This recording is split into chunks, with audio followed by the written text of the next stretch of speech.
자, 이번 3강에는 협회와 MOU를 체결한 산하법인의 김미란 변호사님으로부터 건축물의 하자의 개념과 사용검사 전후하자 등에 대한 강의를 듣도록 하겠습니다.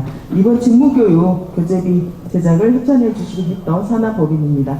뜨거운 박수로 맞이해주시면 감사하겠습니다. 네, 안녕하세요. 네, 반갑습니다. 법무법인 산하의 부대표 맡고 있는 김미란 변호사라고 합니다. 다시 한번 인사드리겠습니다. 반갑습니다.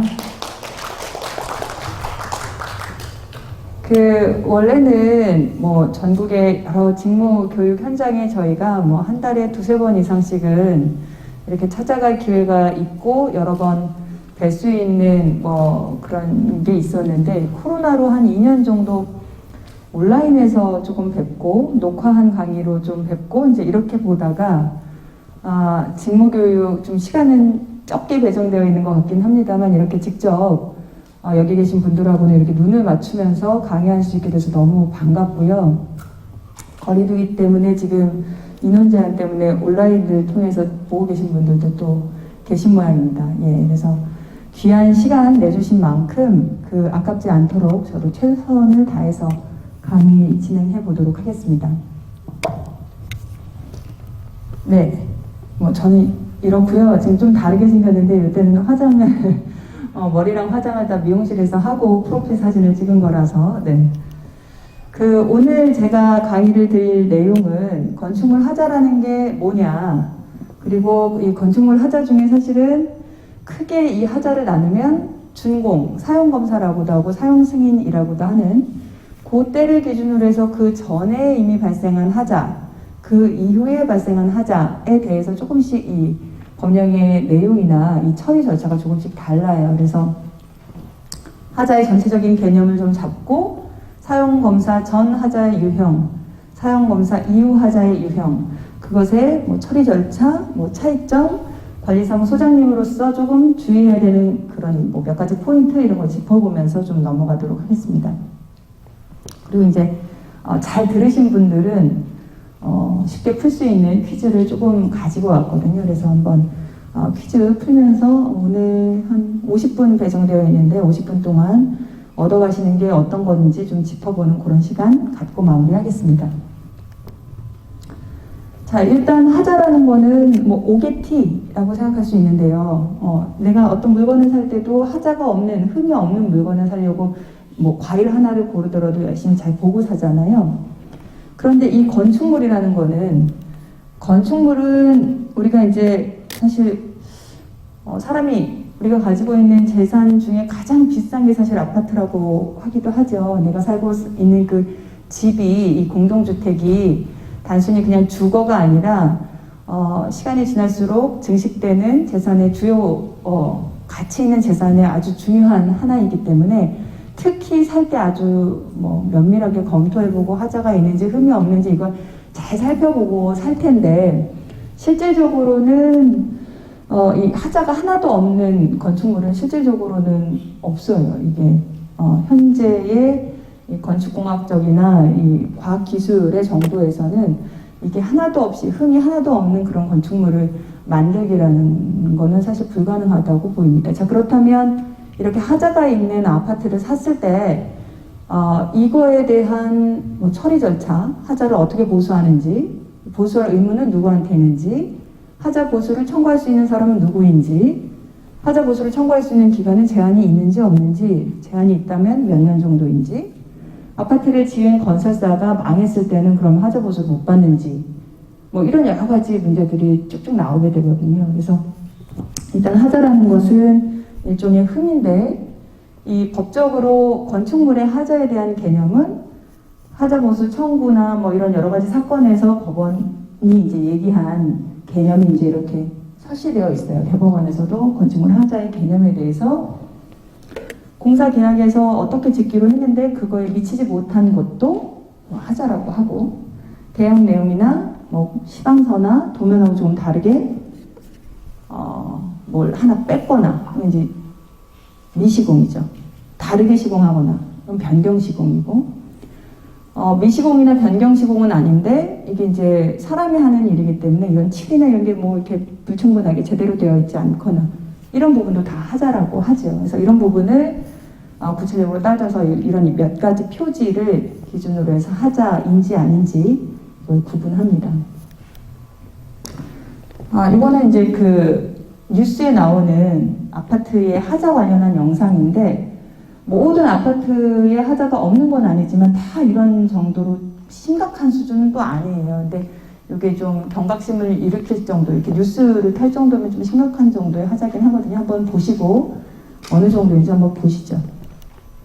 설레는 마음으로 입주한 새 아파트에서 물이 새고 여기저기 균열과 곰팡이가 생긴다면 기분이 어떨까요? 네, 내 집 마련의 꿈이 악몽으로 변한 곳들을 취재했습니다. 김병용 기자입니다. 부산의 한 아파트입니다. 입주한 지 9개월이 채 안 된 신축 아파트인데 이곳 주민들은 요즘 내 집이 불편하기만 합니다. 집에 굉장히 일체나 굉장히 늦게 들어오고 있습니다. 집에 있을 수 없어요. 설렘을 안고 마련한 새 보금자리인데 왜 집에 있는 게 고역이 됐을까요? 밑부분에 곰팡이 잠식되는 부분들이 이제 제거를 해주셨는데 그 밑부분에서 이제 내장재들이 이렇게 마르면 좀 냄새 너무 많이 심하게 나가지고 24시간 동안 계속 공기청정이 편해야 되는 상황이거든요.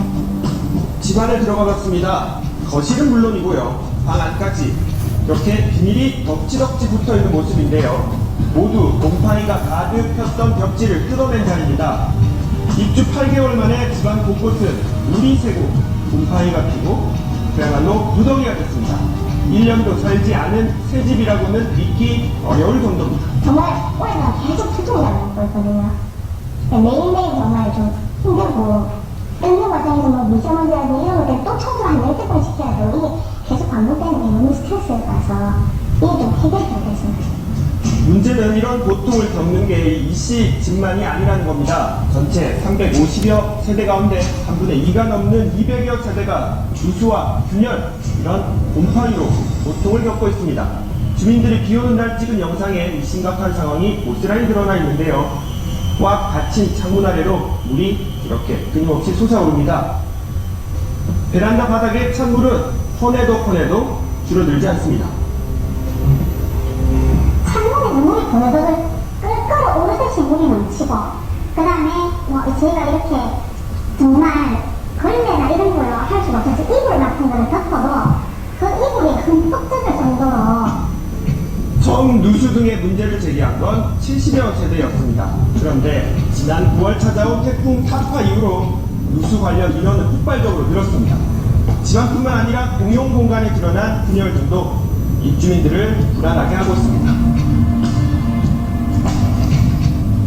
여기 그 위에 있는 자국들은 그 옥상에 나있던 그 크랙들을 지금 떼내고 수학 자국들이 이렇게 있는 걸로. 그런데 입주민과 건설사의 입장은 명확히 달라 보입니다. 입주민들은 건설사 쪽에 부실 시공을 원인으로 제기하고 있는데 건설사 측은 하자 접수의 70% 이상이 기상 영향 때문이라며 최대한 빨리 누수를 하겠다고 밝히고 있습니다. 답변이라는 게 딱 하나가 있습니다. 태풍으로 인한 자연재해 때문에 한 거니까 우리가 아무런 조치를 취해줄 수가 없다. 우리의 잘못이 아니다. 이런 답변에 대해 입주민들은 정확한 원인 진단과 해결책이 마련되어야 한다며 분통을 터뜨리고 있는데요. 자, 지금부터 입주민들의 얘기를 차례로 들어보시죠. 우리나라도 다른 여름에는 우기니까 비가 많이 오는데 왜 그런 걸 생각 안 하고 이렇게 짐을 지었는지 그것도 이상하고. 워터파크라는 말까지 바라고 있어요, 지금. 마음이 아프죠? 저희 전 재산이고 대부분이 그럴 건데 이런 상황이 왔으니까요. 이 곰팡이 때문에 숨을 쉴 수가 없는 건데 이제 겨울이 다가오는데 이 추운 날 저녁에 하루 종일 아침부터 저녁까지 창문을 열어놓고 생활합니다. 애기 있는 세대는 친정에 애기를 맡기고 임산부들은 집에 못 들어오고 가끔 가다가 옷가림을 가지고 왔다 갔다 하고. 이 아파트만 그럴까요? 이번엔 울산의 한 아파트입니다. 지난 2월에 입주가 시작된 이곳 역시 1년이 되지 않은 신축 아파트지만 각종 하자로 주민들은 몸살을 앓고 있습니다. 벽을 타고 흘러내린 빗물로 물바다가 된 바다 보이십니까? 비만 오면 아파트 내 커뮤니티 시설인 골프 연습장은 이렇게 물바다로 변하고요. 복도와 내벽 곳곳은 누수로 엉망이 됐고 옥상 외벽도 이렇게 갈라졌습니다. 누수로 인해서 파생되는 문제들도 많이 있죠. 뭐 엘리베이터가 정지를 한다든지, 빗물이 유입돼서 배경관으로 물이 타고 들어간다든지, 네, 그렇게 이제 그런 것들이 계속 발생하고 점점 더 커지고 있는 상황입니다. 집 안으로 한번 들어가 보겠습니다. 집집마다 이런 공사의 흔적이 남아있는데 마감이 제대로 됐는지 의심스러운 집까지 주민들의 민원은 끊이지 않고 있습니다. 환기 시스템 자체가 지금 고장이 나서 전혀 그 환기를 할 수가 없고요. 그리고 이제 곳곳에 뭐 실리콘을 겨우 이렇게 코팅되어 있는 거, 그런 게 뭐 미마감되어 있는 거, 그런 건 아주 기본이고요. 하지만 입주 9개월이 지나도록 하자 보수에 대한 건설사 측의 대응은 주민들을 더욱 화나게 하고 있습니다. 새 아파트 온다는 기대감도 크고, 그 다음에 좋은 집에서 이제 뭐 예쁘게 살 거라고 생각을 하고 들어왔는데, 지금 이렇게 힘들게 고통받으면서 사니까 하자 문제가 해결이 돼서 정상적인 삶을 살 수 있는 게 가장 큰 목표고요.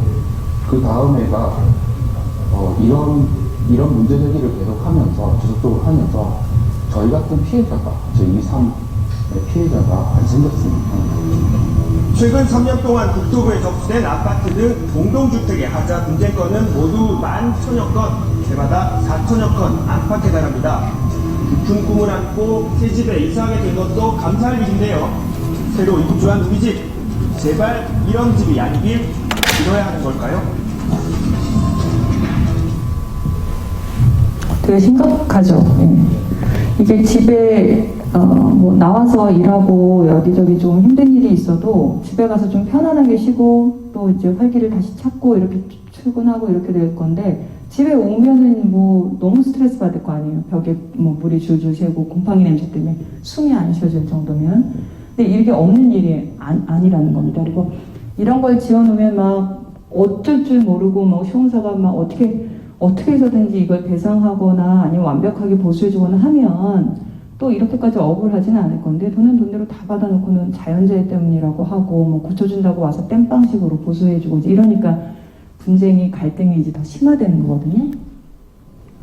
자, 일단 사용검사 전 하자, 지금 하자의 개념에 대해서는 말씀을 드렸고, 뉴스 영상을 보시면 하자인지 아닌지, 어느 정도로 심각한 하자인지 이런 부분은 그냥도 알 수 있죠. 자, 그러면 이 하자를 분류를 할 때 아까 그 사용검사를 기준으로 해서 사용검사 전 하자, 사용검사 이후 하자 이렇게 나눠서 보겠다고 제가 말씀을 드렸는데, 이걸 굳이 나눠서 보는 이유는 몇 가지 그 표지가 있어서 그래요. 다르게 적용되는 표지가 있어서 그러는데, 사용검사 전 하자라는 거는 도면이랑 다르게 시공되어 있거나 도면이랑 달리 아예 시공이 안 돼 있거나, 그러니까 미시공이나 변경 시공 하자를 사용검사 전 하자라고 하는데, 우리나라에서는 이 하자에 대해서 보수해주거나 보수에 가름한 손해배상을 해주는 걸 담보책임이라고 하고, 이 담보책임을 건설사가 영원히 지는 게 아니에요.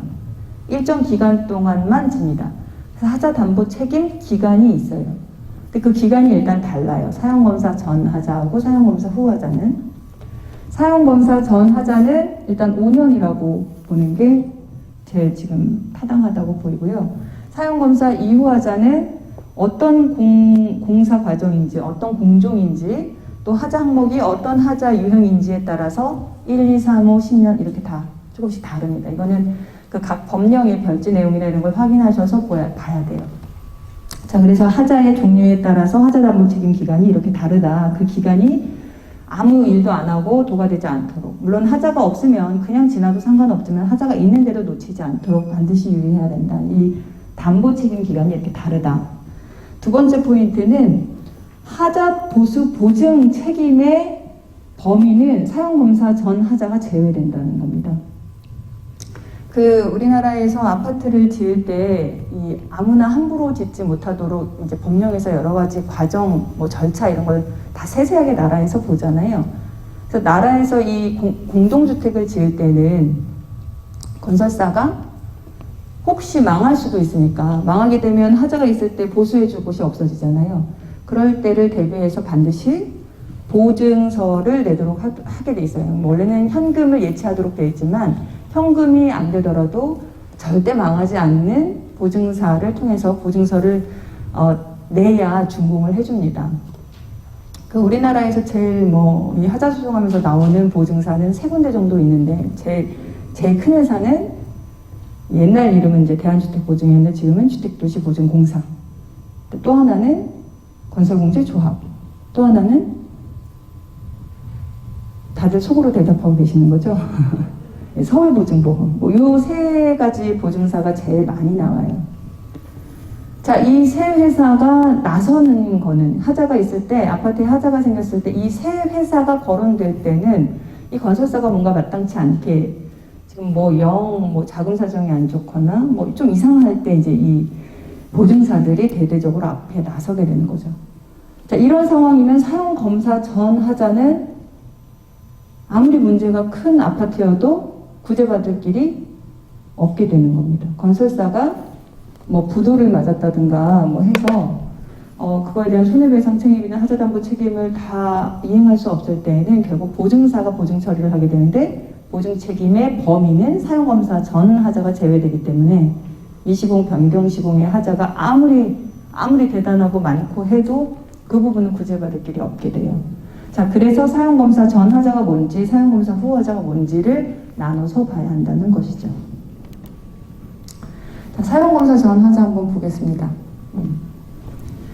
그 법원에서 판결문에서 나와 있는 사용검사 전 하자에 대한 의미는 이렇게 써 있어요. 보증 대상에서, 아까 말씀드렸던 하자부수 보증 대상에서 제외되는 사용검사 전 하자라는 건 사용검사 전에 발생한 하자를 말하는데, 설계도면에 따라서 원래 시공했어야 되는데 시공하지 않았거나 설계도면과 다르게 변경 시공했거나 하는 걸 하자라고 한다. 그런데 2가지 표지가 읽히죠.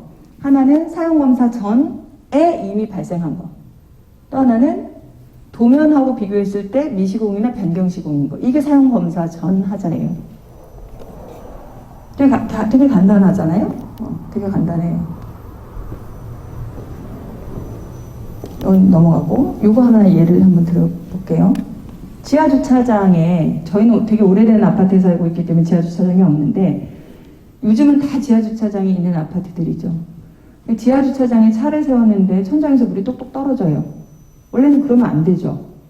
원래는 이 지하주차장의 천장은 위층의 바닥인데 거기는 어떻게 시공하도록 되어 있냐면 방수층을 하도록 되어 있는 거예요. 방수층을. 그런데 이제 첫 번째 거는 요거는 방수층을 시공은 했어요. 근데 방수층에 금이 갔어요. 그래서 이게 이제 비가 계속 새다가 물이 새다가 이 균열 사이로 이제 아래층까지 내려오게 된 거죠. 이렇게 해서 젖은 거예요. 2번째 사안은 아예 방수층이 시공되어 있지 않아요. 자, 그러면 사용검사 전 하자는 요 1번 사안일까요? 2번 사안일까요? 2번 사안이죠.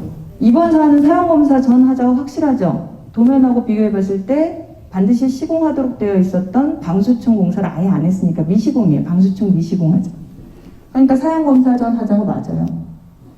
그런데 첫 번째 거는 사용검사 전 하자가 절대 아닌가요? 이거는 시공은 했잖아요. 도면에 따라서 부실 시공한 거잖아요. 그러니까 이건 사용검사 후 하자이지 사용검사 전 하자는 아니지 않나요? 라고 생각하기 쉽죠. 그런데 아까 제가 사용검사 전 하자의 개념 표지 중에 도면하고 비교했을 때 시공하지 않았거나 다르게 시공한 거 외에도 사용검사 전에 이미 발생한 하자는 사용검사 전 하자라고 법원도 얘기했잖아요. 자, 그런데 만약에 방수층 시공은 했는데 그때 이미 부실하게 시공해서 준공이 떨어지기 전에 이미 금이 가 있는 상태라고 하면 이것도 사용검사 전 하자 아니에요? 사용검사 전 하자죠. 이렇게 따지면. 자, 근데 우리가 하자 감정을 해보면 요 균열이 지금 이제 확인할 수 있는 건 현재 법원 감정이 나와서 이게 사용검사 전 하자인지 아닌지 사용검사 후 하자면 몇 년차 하자인지 이런 걸 세밀하게 감정할 때 요게 지금 물이 새는 것까지는 감정인이 너무 쉽게 확인을 하죠. 이 균열의 폭이나 이런 것도 확인을 충분히 하고 이거를 잘 붙이려면 어느 정도 하자 보수 방법이 적용돼야 되는지도 너무 잘하고 물량도 잘하고 보수비도 산정을 곱하기 하면 되니까 그 단가, 하자 보수비 단가에다 물량 곱하면 보수비가 나오잖아요. 그런데 요 금이 준공되기 전에 이미 생겼던 금인지 준공되고 나서 생긴 금인지 이것까지 규명하기는 너무 어려운 거예요. 그러니까 사용검사 전 하자인지 아닌지의 구별 표지 중에 사용검사 전에 발생한 하자인지를 현실적으로 규명하는 것은 사실상 현재 과학기술상으로는, 현재 감정기술상으로는 불가능에 가깝다는 거죠. 그래서 현실적으로는 사용검사 전에 발생한 하자인지 아니냐 이거는 현실적으로 감정하기가 어렵기 때문에 도면을 기준으로 해서 미시공이거나 변경시공이 된 것은 아주 쉽게 규명이 되잖아요. 아예 빠뜨리는 거 이런 거. 그래서 그런 거를 사용검사 전 하자로 일은 봅니다. 원칙적으로는 이렇게 사용검사 전에 발생한 하자는 다 사용검사 전 하자일 텐데 규명하는 게 쉽지 않기 때문에 실질적으로는 도면을 기준으로 시공하지 않거나 다르게 시공한 것을 하자로 판정해서 사용검사 전 하자로 이제 분류를 합니다. 원래는 2013년 6월 19일 이전에는 사용검사 전 하자에 대해서는 10년의 제척기간이 적용됐었어요. 그래서 아파트가 준공된 때로부터 10년이 지나지 않았다면 도면하고 다르게 되어 있거나 그런 부분에 대한 손해배상 청구가 가능했어요. 물론 그때도 이 분양을 한 시행사하고 아파트를 지은 시공사가 다를 때는 또 상사시효 문제가 있어서 5년에 걸리는 문제가 있었어요. 이제 그때도 5년의 문제는 늘 있었는데 이제 10년이냐 5년이냐 뭐 시행이랑 시공이 같냐 다르냐 뭐 이거 가지고 조금 헷갈릴 수 있었던 그게 2013년 6월 19일 이후에 분양된 요즘의 아파트들은 일관되게 얼마로 사용검사 전 하자에 대해서는 5년 이렇게 바뀌었어요. 뭐가 바뀌어서? 집합건물법이 바뀌었어요. 집합건물법이 2013년에 전면 개정되면서 바뀌었죠. 벌써 이제 너무너무 오래된 일이죠. 소장님들은 다 아시는 내용이죠, 이제는. 자, 그래서 담보 책임 기간이 사용검사 전 하자에 대해서는 5년이다. 사용검사 이후 하자에 대해서는 어떻다? 이렇게. 옛날에는 시행령이 따로 없었거든요. 집합건물법에 이렇게 세세하게. 이게 지금 세세하게 다 들어왔죠. 다 들어와서. 제일 마지막 걸 보면 2년, 3년, 5년 이렇게 돼 있어요. 우리가 쉽게 하자를 발견하는 것도 쉽고 보수도 쉽고 이런 하자들 있잖아요. 이런 벽지나 이런 마감 공사 관련한 그런 하자들은 다 얼마다? 준공된 때로부터 2년이에요. 2년. 기간이 2, 3, 5 이렇게 굉장히 짧아졌죠. 굉장히 짧아져서 소장님들의 이 입주 초기에 하자와 관련한 부분에 대해서 할 일이 더 많아지시게 됐어요. 자, 이거는 저희가 했던 소송 중에 좀 몇 가지 의미가 있는 거 위주로 사례를 좀 가지고 왔는데 여기 이제 스프링클러, 이건 LH가 지은 아파트들은 다 대부분 비슷한 도면으로 그대로 짓기 때문에 하나 이런 문제가 있으면 LH가 지은 아파트에 다 이런 문제가 있었습니다. 스프링클러가 이 LH가 지은 아파트에 누수가 너무 자주 되는 거예요. 좀 심각하게.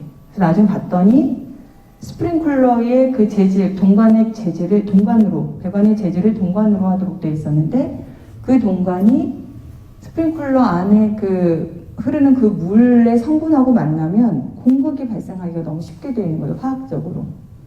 그러면 이게 물이 잘 품고 있다가 불이 났을 때 확 살수가 돼야 되는 게 아주 중요한 안전장치인데 이 동관으로 시공을 하면 반드시 거의 이런 문제가 생기는 겁니다.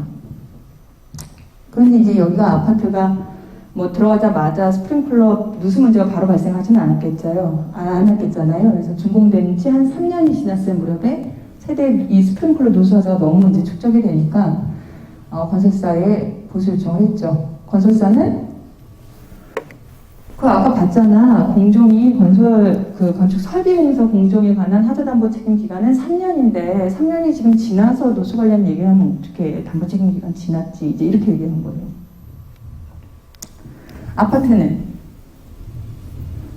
아파트는 뭐라고 했냐면, 자, 이게 지금 스프링클러가 누수된 원인을 딱 들어가서 보니까 이게 잘 지어놓고 부실하게 시공돼서 금이 생기거나 이런 문제가 아니라 재질 자체가 동관이라는 걸로 하는 바람에 우리나라 수돗물에 지금 제가 그 화학적인 용어는 잘 기억이 안 나요. 영어 뭔데 아무튼 그거랑 만나면 부식이 생긴다는 거죠. 그래서 공급이 생기고.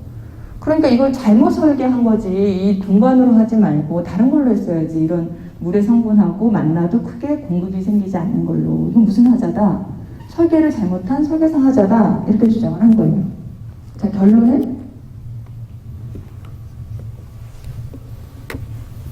법원에서 이거 설계상 하자로 인정했어요. 그러니까 사용검사 이후 하자면 3년의 담보책임 기간이 걸리겠지만 이 설계상 하자의 경우는 사용검사 전 하자잖아요. 동관으로 설계한 잘못 때문에 반드시 이 물이랑 만났을 때 공급이 생기는 이런 하자가 필수적으로 연결이 되잖아요. 스프링클러 뭐 안전 화재 안전 기준 이런 거를 뭐 준수했다고 해도 이런 하자가 반드시 발생하게 되는 이 결과 면에서는 그 뭐 설계상 하자가 뭐 존재하지 않는 걸로 보기는 어렵다. 즉 설계상 하자다. 이렇게 인정을 한 겁니다. 그리고 이제 제가 아까 사용검사 이후 하자는 하자보수 보증 책임 범위 내에 있지만 사용검사 전 하자는 하자보수 보증의 책임 범위 안에 없다고 말씀드렸잖아요. 그러면 이게 조금 사용검사 전 하자가 하자에서 그 차지하는 범위나 뭐 규모나 이런 게 크지 않다면 그게 뭐 그래 뭐 어쩔 수 없지 하고 치우고 넘어갈 텐데 생각보다 어떻습니까? 사용검사 전 하자가 전체 하자에서 차지하는 그 비율이요. 거의 여기는 50%가 넘고 여기는 49%, 여기도 50%가 넘었고 거의 50%에 육박하게 사용검사 전 하자에 대해서는 하자의 비중이 높은 편이에요. 이게 왜 그럴까요? 그냥 금이 가거나 뭐 이렇게 들뜨거나 하는 건 그 부위를 뭐 떼서 보수해주고 이러면 쉬운데 사용검사 전 하자는 도면대로 돼 있는데 아예 안 돼 있으면 전체를 다시 시공하는 비용이 산출이 되겠죠. 변경 시공은 그걸 다 떼고 원래 하려던 걸로 시공했을 때 비용이 되겠죠. 아까 스프링클러 누수 같은 것도 보수비가 왜 어마어마하게 나왔냐면 전체 철거하고 다시 시공하는 비용으로 나왔기 때문이에요. 그게 재질상 문제니까. 그래서 이게 항목이 적어도 하자보수비의 전체에서 차지하는 비중은 사용검사 전 하자가 절대 이렇게 좌시할 수 있는 정도의 비율이 아니다. 굉장히 높다. 그렇게 보실 수 있겠고요. 네, 되게 높습니다. 뭐 부족 시공, 변경 시공, 미시공 이제 이런 부분들을 사용검사 전 하자로 하시면 될 것 같아요. 네. 그 타일 뒤채움 같은 것도 전형적인 그 뭐 부족 시공의 한 예죠. 원래는 이렇게 밀실하게 다 꼼꼼하게 다 해서 떠붙여야지 이게 떨어지질 않는데 80% 정도만 사실 돼도 꽤 밀실하게 됐다고 할 정도로 실질적으로 이 하자에 있는 타일들을 뜯어보면 정말 엉망으로 거의 안에 거의 뭐 한 번 정도 해가지고 그냥 붙여놓은 것 같은 하자가 굉장히 많습니다. 그래서 이런 하자들도 그 유형의 하나고요. 무늬코트, 상도 미시공, 액체 방수를 아예 시공하지 않은 하자들, 이런 하자들이 다 사용검사 전 하자의 대표적인 유형들입니다. 자, 사용검사 이후 하자는 그러면 뭐냐? 도면대로 일단 시공은 다 했는데 부실하게 시공해서 미관상, 안전상, 기능상 이 효용을 잘 발휘를 못하는 거예요. 그런 게 이제 사용검사 이후 하자인데 기능, 미관, 안전상의 지장을 초래하는 그런 하자들을 말하는데요. 넘어갈게요. 우리나라에서 이 하자와 관련해서는 소장님들이 관련 법령으로 찾아보실 게 딱 두 가지죠. 공동주택관리법하고 하나는 집합건물법하고 이 두 가지를 같이 보셔야 돼요. 소장님들이 공동주택관리법은 되게 열심히 살펴보시는데 집합건물법을 놓치시는 경우가 간혹 있어요. 오늘 이거는 하자와 관련한 얘기는 아니지만 장기수선 충당금 같은 거는 잘못 사용하게 되면 굉장히 문제가 커지잖아요. 근데 장기수선 충당금이 금액이 크다 보니까 집행할 일이 사실 꽤 많고 관심들도 너무 많고 입주민들의 이해가 다 똑같지도 않기 때문에 이견들도 많아요. 그래서 잘못 집행했을 때 분쟁으로 이어지는 경우가 굉장히 많은데 이 소장님의 경우는 장충금을 사용하면서 그 공동주택관리법상의 절차는 거의 준수를 하셨어요. 이제 물론 그것도 좀 다툼이 있어서 법적 분쟁에서 굉장히 열심히 다퉜는데 공동주택관리법상의 절차를 모두 이행했다고 해서 이겼을까요? 집합건물법상의 공용부분 변경과 관련한 절차는 되게 어렵거든요. 준수하기가.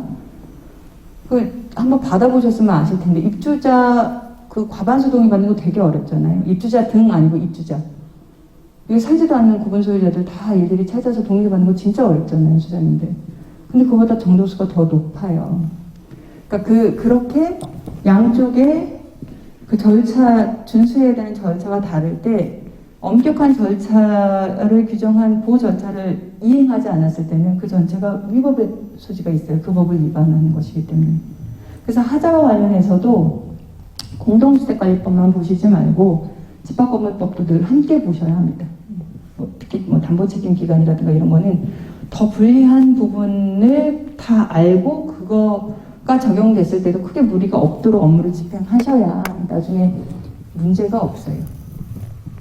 자, 일단 공동주택관리법에서는 하자에 대해서 보수를 청구할 수 있는 게 구분 소유자만 되나요? 그렇지 않죠. 넓게 돼 있어요. 아파트는 한 사람이 살고 있는 게 아니라 여러 사람이 살고 있는 곳이기 때문에 하자의 발견, 특히 공용 부분은 세대들은 관심이 없어요. 공용 부분에 하자가 있는지 없는지는 발견도 어렵고 관심도 별로 없어요. 내 집에 이 뭐가 들뜨거나 뭐 누수가 생기거나 이거에는 관심이 많겠지만, 근데 공용 부분은 굉장히 중요하잖아요. 그런 거 잘 관리하고 보라고 사실 관리 주체도 있고 입주자 대표회의도 있는 것이니까. 자, 그래서 이 공동주택의 하자 관련해서는 잘못됐을 때, 하자가 발견됐을 때 보수를 청구할 수 있는 권리가 행정적 편의를 위해서라도 주체가 다양하게 있습니다. 와서 고쳐주세요. 하자 있으니까 건설사는 와서 고쳐주세요. 이 권리는 여럿에게 있어요. 입주자 대표회의도 있고, 물론 세대도 있고, 입주자도 있고, 입대의도 있고, 관리주체도 있고, 관리단도 있고 다 있습니다. 적기에 하자 보수를 하도록 하기 위해서예요. 이게 한번 놓치면 호미로 먹을 거 가래로 막듯이 이렇게 하자가 확대되거든요. 자, 이건 아까 제가 말씀드렸던 거고, 보증사항. 자, 그런데 이제 이 법이 어떤 게 생겼냐면, 이것도 참 말이 많았었는데요. 하자가 생겼을 때는 방법이 두 가지예요. 하나는 와서 고쳐주세요. 이걸 제일 많이 하시죠, 소장님들은. 건설사에 하자가 생겼으니까 와서 고쳐주세요는 안 하시는 소장님들이 없으시죠. 그거는 관리주체도 할 수 있고, 입주자도 할 수 있고, 입주자 대표회의도 할 수 있고, 관리단도 할 수 있고, 여러에게도 권리가 있어요. 자, 그런데 와서 제대로 안 고쳐줘요. 갈게요 하고 안 오든지, 이건 자연재해 때문인지 우리가 부실시공해서가 아니에요 하고 안 오든지, 와서 고쳤는데 땜빵이든지, 왔다 가자마자 다시 재하자가 난다든지, 이러면은 어떻게 해요?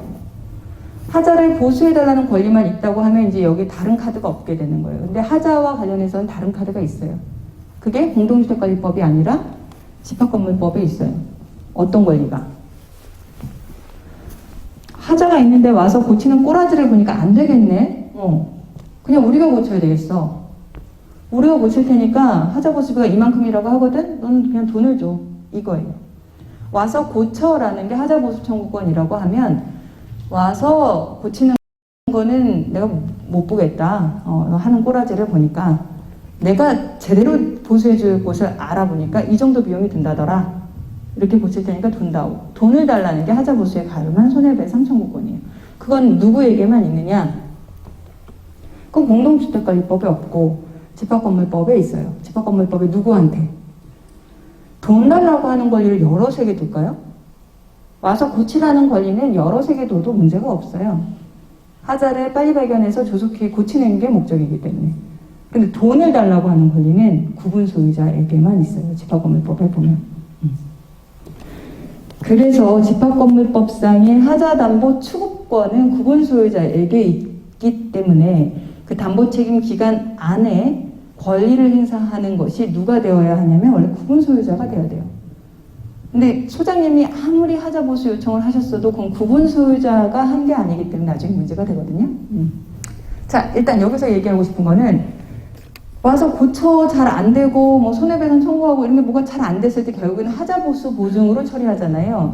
하자보수 보증 청구권자는 그 보증서에 보면 입주자 대표회의로 바뀌어 있어요. 준공이 되고 나면 입주자 대표회의가 구성되면 관리단이나 입대위로 넘어가게 돼 있거든요. 보증금을 청구할 수 있는 권리가.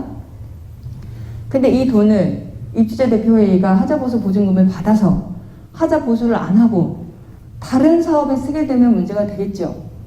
그래서 용도 제한 규정이 들어가 있습니다. 뭐에 대해서는? 하자보수 보증금에 대해서는. 이거는 심지어 하자보수 보증금을 받아가지고 이런 처리를 한다는 거는 건설사가 지금 제대로 보수를 해줄 수 있는 입장이 아니고 어쩌면 뭐 없어졌을 수도 있고 분양사나 뭐 시공사나 다 없어졌을 수도 있는 이런 상황이기 때문에 보증금은 어떻게 보면 최후의 보루거든요. 그래서 이런 돈은 그 하자보수 보증금을 줄 때 그 보증서에 나와 있는 금액은 맥시멈이에요.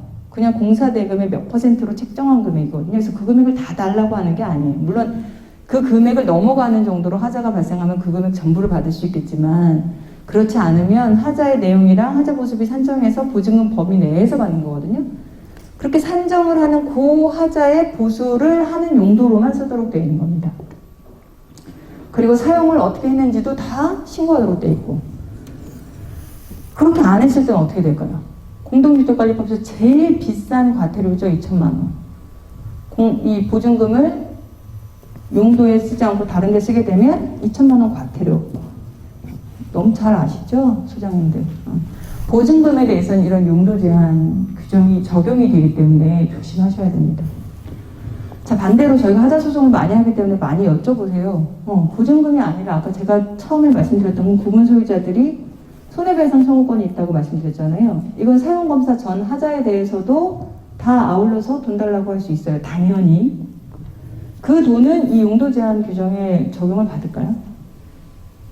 이런 거는 침입적 규정이에요. 내가 입주대표회의가 뭐 구분 소유자가 열심히 하자 내용 다 주장하고 입증해서 받은 돈을 어디에 쓸 건지에 대한 사적 자유를 제한하는, 즉 국민의 권리를 제한하고 의무를 부과하고 있잖아요.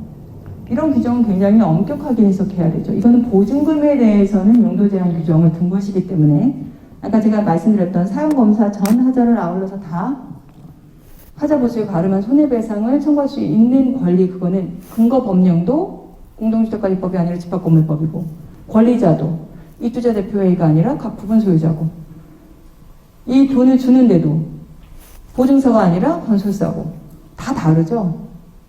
똑같은 하자가 문제됐을 뿐이지. 그렇기 때문에 용도 제한 규정은 하자보수 보증금에 한해서 적용이 되는 거다. 일단 이렇게 아시면 될 것 같아요. 말씀을 드렸고 넘어갈게요. 그 제일 중요한 말씀만 드리고, 시간이 너무 짧아가지고요. 사실은 50분 안에는 사실 하자 개념이랑 사용검사 전 후하자를 모두 아울러서 말씀드리기는 어렵기 때문에 제일 포인트만 말씀을 드릴 건데, 하자담보 책임기간이 제일 중요하고, 하자를 보수해달라고 하는 권리는 여러 명에게 있는 것처럼 그 권리는 이렇게 특별히 제한할 필요가 사실 없어요. 근데 하자 보수 제대로 안 됐을 때 최후의 보루인 구분 소유자가 가지는 하자 보수에 가름한 손해배상 청구권, 즉 돈 달라고 하는 권리는 기간이 도과되면 사라져버리기 때문에, 그리고 그게 사라져버리면 암만 와서 보수해달라고 해도 안 왔을 때 대비책이 없게 돼요. 그래서 이 기간이 정말 중요한데, 이 기간을 집합건물법에서 상세하게 두고 있고, 그 기간 2, 3, 5, 10년 그게 어디에 해당하는 기간인지는 소장님들이 그 법령에 보면 다 나와 있거든요. 아까 제가 마감하자 같은 건 2년이라고 말씀드렸잖아요. 설비 같은 거는 3년이고 사용검사 전 하자는 5년이고 내력보조금은 10년이고 이렇게 다 나뉘어요. 그 기간 안에 반드시 뭘 해야 되는, 권리자가 권리를 행사해야 되는 무슨 기간으로 본다? 제척기간으로 본다. 제척기간이 말이 어려운데 유통기한 같은 걸로 생각하시면 돼요. 법률이 예정하고 있는 권리의 존속기간이에요. 이건 뭐 소멸시효처럼 중단 정지 이런 게 없어요. 반드시 그 기간 안에 권리자가 권리 행사를 하면 오케이. 기간 안에 권리자가 권리 행사 안 하면 없어지고. 아주 간단해요. 그러니까 소장님들이 아차하고 놓치는 건 준공된 아파트 입주 초기에 맡으셔가지고 뭐 하자 문제는 조금 뭐 지은 지 얼마 안 됐는데 뭐 하자 이렇게 많겠어. 뭐 조금 까다로운 입주민들이 조금 소리 내는 거지. 그리고 이제 공영 부분이나 이런 부분은 내가 하자해서 다 하자 보수 요청했고 내용 증명도 다 보냈고 하는데 뭐가 문제가 있어. 이렇게 하시다가 2년이 도과되는 순간 무슨 문제가 생긴다. 각 구분 소유자가 가지고 있는 마감 관련한 하자에 대한 보수에 가르면 손해배상 청구권이 사라지는 문제가 생겨요. 그래서 소장님들이 무슨 소리냐, 나는 하자 보수 요청 다 했고 그 기간 안에 다 여러 번 이미 왔다 갔다 얘기를 다 했는데 그건 소장님이 하신 거잖아요. 구분 소유자가 하질 않았죠. 즉 권리자가 권리 행사를 그 법률이 예정하고 있는 기간 안에 한 게 아니에요. 그래서 제일 좋은 방법은 2년이 도과하기 전에, 3년이 도과하기 전에, 5년이 도과하기 전에, 즉 법률이 예정하고 있는 그 존속 기간 안에 소장님들이 내용 증명 보내실 때, 하자보수 요청 같은 거 보내실 때 그 뒤에 명단을 같이 해서 보내는 거예요. 채권 양도를 받아서. 왜냐하면 소유자들은 자기들이 공용 부분에 뭔 하자가 있는지 몰라요. 관심도 없고. 근데 그 기간이 넘어가면 손해배상 청구권이 사라지니까 이런 걸 일거에 행사할 수 있도록 믿을 수 있는 입주자 대표회의가 여기서 나오는 거잖아요. 입주자 대표회의 채권 양도 받도록 해서 소장님들은 그 명의로 보내면 되는 거예요. 그러면 그렇게 보낸 내용 증명은 다 채권 양수를 받은 양수인의 지위에서 권리 행사를 한 것이기 때문에 제척기간 내에 권리 행사 안 했다는 등 이런 헛소리는 안 하는 거예요. 건설사에. 이게 왜 중요하냐면 꼭 소송을 하지 않더라도 하자에 대해서 와서 제대로 보수를 해주게끔 하든지 아니면 합의를 하든지 간에 뭔 카드가 있어야 이게 먹히잖아요. 뭐 좀 먹히는 무슨 상대방을 제압할 수 있는 카드가 있을 때랑 그런 게 다 제척기간으로 사라져버려서 없을 때랑은 이 말빨이 다르거든요. 소장님들이 하자 관련해서 협상을 하시더라도. 그래서 이 권리를 꼭 행사하지 않더라도 권리가 상실돼서 협상 카드로 쓸 수 있는 여분의 카드를 만들어 놓지 않으면 제대로 일을 못 하시니까 그거를 꼭 잊지 않고 제척기간 준수 조치를 반드시 하십시오. 네. 이제 기간에 대한 얘기고, 아까 말씀드렸던 것처럼 2013년 6월 19일 이전에는 10년 안에만 권리 행사하면 됐어서 이런 걸 일일이 신경 안 쓰셔도 괜찮았었어요. 근데 이제 2, 3, 5, 10 이렇게 다 바뀌어서 좀 신경을 많이 쓰시게 된 거예요. 네. 그리고 또 한 가지는 LH는 보증사가 없어요.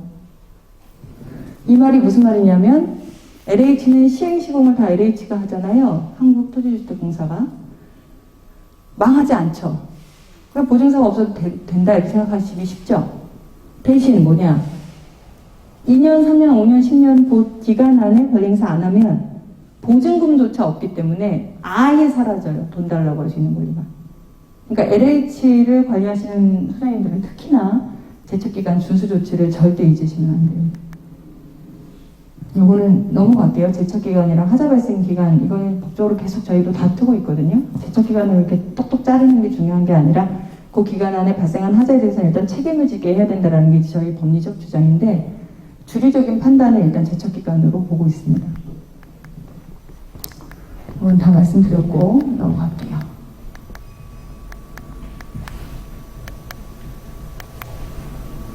교재들이 다 있는 내용이기 때문에 좀 집에 가서 보시면 제가 조금 이게 어려운 내용들도 들어있기는 해서 근데 말씀드렸던 것처럼 이걸 다 지금 할 수는 없고 제일 중요한 것만 지금 좀 훑어서 말씀을 드리겠습니다. 넘어갈게요. 안 넘어가지. 하자 종류나 이런 것도 한번 좀 살펴보시라고 넣은 거니까 보시고, 콘크리트 균열 같은 경우는 예전에는 다툼이 좀 많았는데 이제는 하자 판정 기준이나 이런 게 좀 어느 정도 정리가 돼서 보수 공법이라든가 뭐 물량 산출하는 방법이 어느 정도 정리가 됐습니다. 결로 하자라든가 누수 하자라든가 타일 하자, 조경 하자 관련해서 주요 판례 내용 실어놨으니까 한번 보세요. 네. 퀴즈를 이제 낼 건데 퀴즈가 9개인가 뭐 그렇거든요. 문제가 굉장히 어려워요. 지금 제가 한 강의를 아주 열심히 들으신 분들만 푸실 수 있는 그런 문제들이고요. 제가 맞추시는 분한테는 커피 한 잔씩을 쏠 겁니다. 스타벅스 커피를. 물론 저한테 번호를 안 주시면 제가 쏘고 싶어도 쏠 수는 없으니까 정답을 맞추신 분들은 나중에 저한테 와서 번호를 남겨주세요. 아니면 제가 제 명함을 드릴 테니까 제 명함 쪽으로 문자를 주세요. 근데 막 9분이셔야 되는데 막 10분, 11분 막 이렇게 오시는 건 아니겠죠? 맞췄다고? 여러분이 믿어도 되겠죠? 자, 이제 문제 나갑니다. 여러분 집중해 주세요. 굉장히 어렵습니다. 자, 불편하면 무조건 하자다. OX입니다. 아무도 없어요? 네, 저기 파란색. 네, 불편하면 무조건 하자는 아니죠. 네, 굉장히 어려웠는데 어떻게 맞추셨지? 너무 잘 맞추셨습니다. 네. 자, 불편하다고 모두 하자는 아니고요. 미완성한 거하고도 달라요. 완성된 후에 흠이 있는 게 바로 하자입니다. 제가 아까 그 개념 말씀드릴 때 말씀드렸죠. 완성된 건축물에, 미완성 아니에요. 완성된 건축물에 계약에서 정한 내용하고 다르게 결함이 있거나 통상, 꼭 뭐 계약서나 이런 거에 없어도 통상 갖춰야 되는 그 정도에 못 미치면 그게 이제 하자입니다. 불편하다고 하자는 아니에요. 자, 두 번째 문제 집중하셔요. 굉장히 어렵습니다. 설계 도면과 달리 시공되었다면 사용검사 이후 하자다. 자, 여기 네, 선생님. 그러니까 O입니까? X입니까? X, 네. 왜 이렇게 다들 잘 맞추시죠? 굉장히 어려운데. 네. 네. 설계 도면과 달리 시공되면 사용검사 전 하자죠. 네. 아예 시공이 안 된 건 미시공, 다르게 시공된 건 변경 시공, 이렇습니다. 자, 세 번째 문제요. 이미 맞추신 분들은 양보하세요. 아시겠죠? 네. 하자는 하자 보수를 받을 수 있을 뿐이다. 여기 답을 예. 네. 전체 다 대답을 해주셨는데 손을 드신 건 저 선생님이셔가지고 네, X입니다. 뭘 할 수 있죠? 네, 손해배상도 받을 수 있죠. 네, 하자 보수에 가름한 손해배상으로 돈을 받을 수도 있다. 자, 건설사 망하면 하자 처리 불가능하다. 네, 아니에요. 지금 누가 저기 답하신 거죠? 네. 나중에 저한테 꼭 번호 알려주셔야 됩니다. 네. 건설사 망하면 하자 처리는 뭘로 한다? 네. 하자 보수 보증제. 이게 전부 다 X일 것 같죠? 그쵸? 지금까지 다 X니까 막, 지금 막 그런 말씀 하셨는데, 과연 그럴까요? 네. 자, X. 하자 보수 보증제도를 통해서 구제받을 수 있습니다. 다음 문제. 보증은 사용검사 이후 하자만 보증 대상으로 한다. 자, 손. 네. X요? 진짜요? 진짜로? 다시 생각해 보시는 게. 다른 분. 자, 이분은 X라고 하셨고. 자, 선생님. 오, 두 분 중에 한 분은 정답이시네요. 자, 아까 다 X네 하셨던 분. 드디어 5가 나왔습니다. 네. 보증은 사용검사 이후 하자만 대상으로 하죠. 사용검사 전 하자는 날아간다니까요. 네네. 사용검사 전 하자는 하자보수 보증 대상에서 제외됩니다.